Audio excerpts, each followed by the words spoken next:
Hey there, I'm Ian Douglas. I'm the author of the website techinterview.guide, and I'm here to help people with career advancement and interview preparation. My live stream on Twitch covers topics such as company research, how to build resumes and cover letters, applying for the job, getting through interviews, and what to do during negotiations. I've coached thousands and thousands of people over the years to get jobs at the biggest tech companies in the industry, and I'm here to help you too. The following episode is taken from a longer live stream event and may contain interactions with other people in chat. Check out the end of the episode for more information. Let's get to it. We had another really good question come in chat. I love that the community's got no shortage of questions, so please keep them coming. This question's a little bit long, so I'm going to summarize it a little bit. Basically, they're fresh out of university in their first tech job, and congrats on that. And they're not satisfied with the pace of the development and feel like their opinion and so on aren't being valued on the team.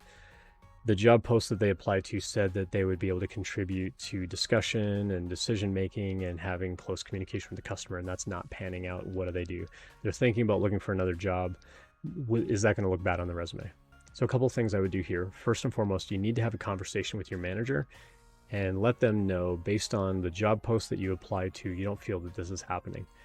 One thing I would look at here is how long has it been since you started the job? And like, has it been a month or 2 months, or have you been there like 8 months and you feel like this isn't happening? Usually within that first like month, 2 months, 3 months, especially for somebody coming fresh out of university, they're looking for you to kind of get up to speed on things. And once you're up to speed on things, then they're going to take more of that input.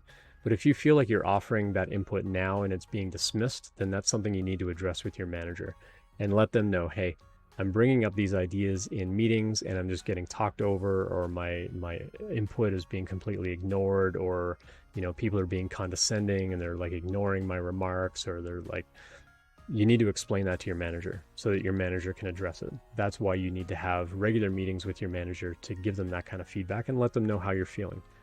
That's a pretty necessary step. If you just walk in one day and say, I quit, that's very surprising to the team. When it's this, in this scenario, this is something that could be fixed. And so this is something that as a manager, I would want to repair on my team and say, hey, this person's opinion is also valid. Let's sit down. Let's figure out why this is happening. I'm probably going to have other conversation with my team leads then and say, hey, by the way, we need to make sure that everybody's opinions on the team are heard. Now, as a manager, I'm not going to go to them and say, hey, this one specific person says that they're feeling ignored. That's not my job as a manager. It's not my job to sort of point the finger at you and say, you know, this person on the team is complaining, blah, blah, blah. That's not being a good manager. A good manager would say, hey, in the meeting, like, I'm going to sit down with my team leads and I'm going to ask them, hey, in a meeting, how are you taking input from everyone on the team? How are you evaluating the input from everyone on the team and deciding whether their input is valid or not? Explain your process to me. And I'm going to get them to tell me what they do. And then as a manager, I'm going to say, here's my expectation. As a manager, my expectation is that you're going to do this and this and this, and I expect that to be followed. And if that doesn't get followed and I have a follow-up conversation with you later and I say, is it getting better? And you say no, then I'm going to follow up with my team lead and say, hey, I'm hearing reports from people on the team that you are not following my expectation for how you're leading these team meetings. What's going on?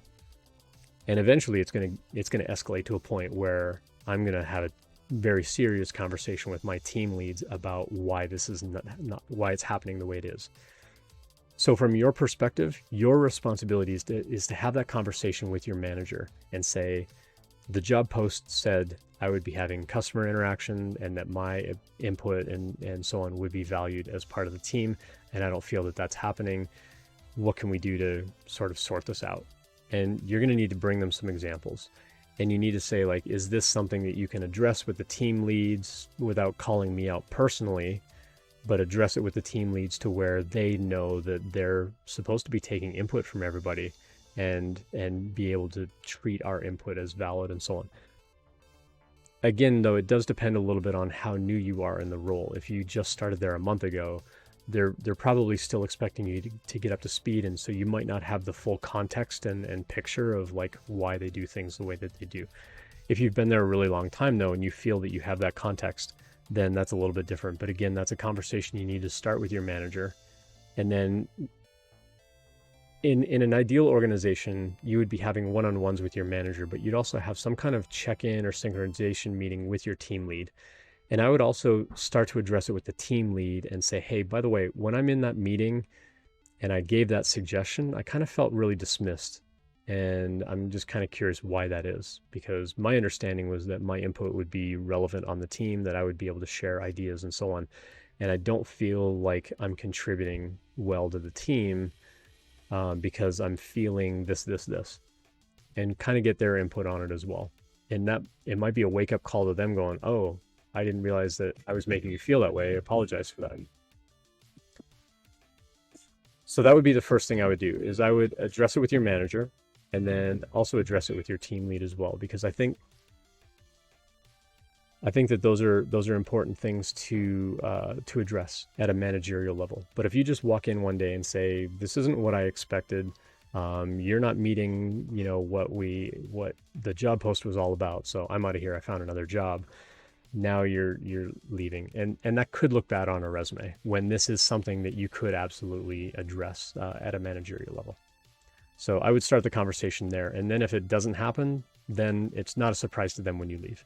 But as a manager, this is absolutely something that I could correct if you bring it to my attention. So I would start there. Thanks for checking that out. I hope that you found it helpful. I always appreciate feedback, so please let me know what you think. I appreciate any subscriptions, so please tell your friends and colleagues about it as well. Check out the website techinterview.guide for more information about when I'm live streaming and all of my free content. Drop by a live stream anytime to ask questions or message me privately, whatever makes you most comfortable. See you next time.